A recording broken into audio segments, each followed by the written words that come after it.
review of One Piece. My computer literally crashed throughout most of today. I only just got done with the Dragon Ball Super review a couple hours ago. I did watch One Piece and I couldn't go through it and not review it because number one, we got the introduction to Big Mom, the full reveal of Big Mom in the anime. And as epic as crazy as that was, there's obviously a different vibe with the theme that comes with Big Mom and the theme we get with Kaido. Very different environments. For number one, everything's just like Walt Disney around Toto Land. We start off at Choco Town with Luffy and Chopper literally just munching down on anything. According to Peckham's, everything but the buildings are off limits, so you can munch down as much chocolate as you want, but don't touch the houses.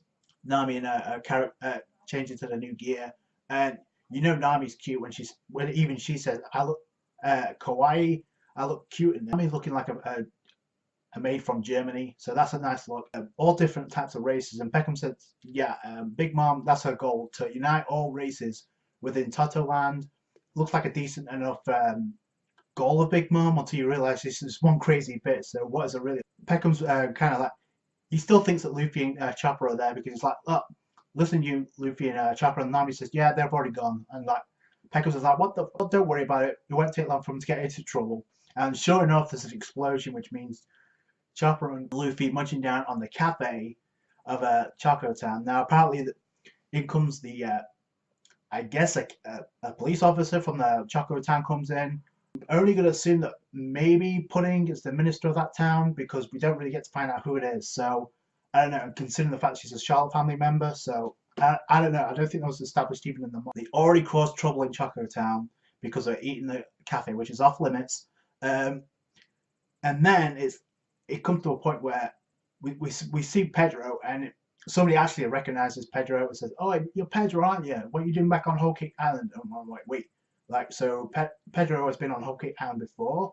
What's the story there?" And when Nami kind of questioned him, Pecos is real like, "Listen, I'll tell you later. It's a long story. If he came to Whole Cake Island, I wonder why." The problem comes with that. It looks like Luffy and Chopper are going to be taken away for eating the cafe, but in comes Pudding riding a flying carpet named Arabian, and then you got the jelly on the shoulder named Nitro. Now we've seen that jelly before when we first got introduced to Pudding. That time we saw her third eye. In this case, her third eye was kind of covered by things. I don't know why, but whatever. But this is the first time we've seen the full body shot of Charlotte Pudding in the anime. I have to say, I like her voice actor. It fits. A definitely different personality because she seems really kind to the Straw Hats, but she's like really deceitful when it comes to like telling the police officer, "Oh, Luffy and Chopper, they were just deconstructing this cafe. I was wanting it to be deconstructed anyway." So then they have the conversation, and honestly, that scene went on for way too long. When Pudding trying to feed Luffy and Chopper the Choco burgers, I don't know how that would work, by the way. Burgers made out of chocolate, but obviously that's devil fruit related. I still think that we don't really have a full answer to that, but the fact you have a chocolate fountain running on chocolate, and you have I believe a chocolate hot springs, and as well as clothing made out of chocolate. So yeah, that's devil fruit related on top. Maybe even a devil fruit awakening. Again, that scene went on for way too long when they're tumbling all over a bit, and then we got the conversation between Pudding and the rest of the Straw Hats. We see Luffy in his new gear as well as Chopper, but they're still not had enough. They constantly keep munching on the walls. And Nami, that was just a funny gag. It's like, "Oh, you're not done eating yet? Really?"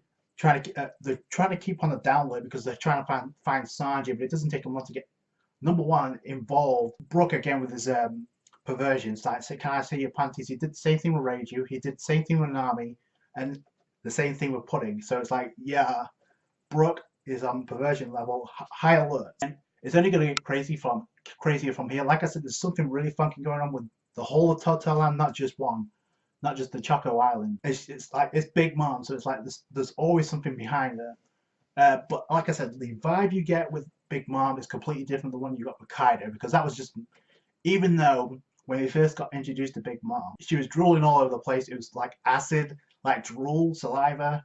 And she was eating her own subordinates because she got hungry. So it's like, yeah. But this episode kind of gives you the feel she's not as dark and twisted as maybe Kaido. So there's a lot of funky stuff going on. That doesn't doesn't mean she's not twisted. She's obviously twisted because we find out by the end. But Luffy kind of blurted out that, oh, by the way, I'm Monkey D. Luffy. Who are you? And yeah, already the fucked up. That's to be a stealth mission, and now one of the Charlotte family members knows about Monkey D. Luffy, so that's not going to be good. Then we finally skip over to some of the subordinates. I'm going to maybe even the Charlotte family members of Big Mom, because we see one tall-looking chick. She's really skinny, but she has like blue hair, similar to Vivi, but very skinny. A dude looking like I guess a train. Some of those reveals were kind of sparks. I don't think they were in the manga. I could be wrong. And we got then we got to see one of the rabbit, a mink rabbit, I believe, taking care of a load of soldiers. They were basically just getting ingredients for the cake, the wedding cake that Big Mom's having. And then, sure enough, we do see Big Mom. And I gotta say, the song is obviously a lot better in the anime, because when you compare songs in the manga to the anime, it's obviously a whole lot different because you only see the lyrics, you don't really get to hear it in the manga. In the anime, it's obviously going to be a lot better.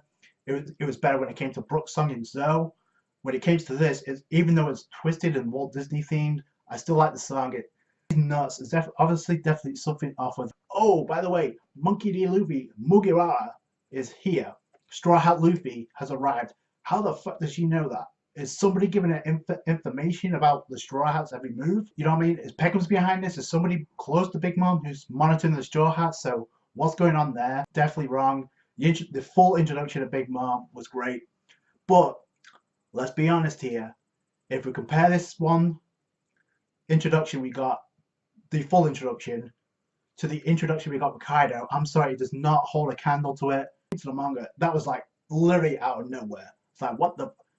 Kaido fell from the sky. We didn't know it at the time. He fell from Sky Island, 10,000 meters in the air, landed on one of Kid's ships. We know what happened to Kid, but before then, it's like, and not only that, the narrator did a hell of a job hyping the crap out of Kaido. When it came to Big Mom, the whole theme with the Walt Disney vibe is different, and it's kind of cool looking, but at the same time, it's not as imposing and it's not as impactful.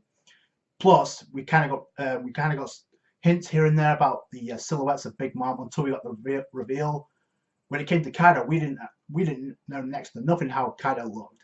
The reveal we got with Big Mom wasn't important. Of course, it was, because she's a Yonko, and now we kind of know what each of the 4 Yonko looks like, with the exception of the post-time skip design of Blackbeard and Shanks. Big Mom definitely has a menacing side, because there's one quote that she has about the strawberry jam being made out of blood. I don't mind. That's cool, and that's while she's singing. So yeah, she's obviously definitely twisted in the head, but she just has much of mystery to her, as Kaido does, because of the surroundings, the inanimate objects that are pretty much alive. We see a sun and we see a freaking cloud with a face, and it's pretty much smiling and singing, and we see flowers and everything.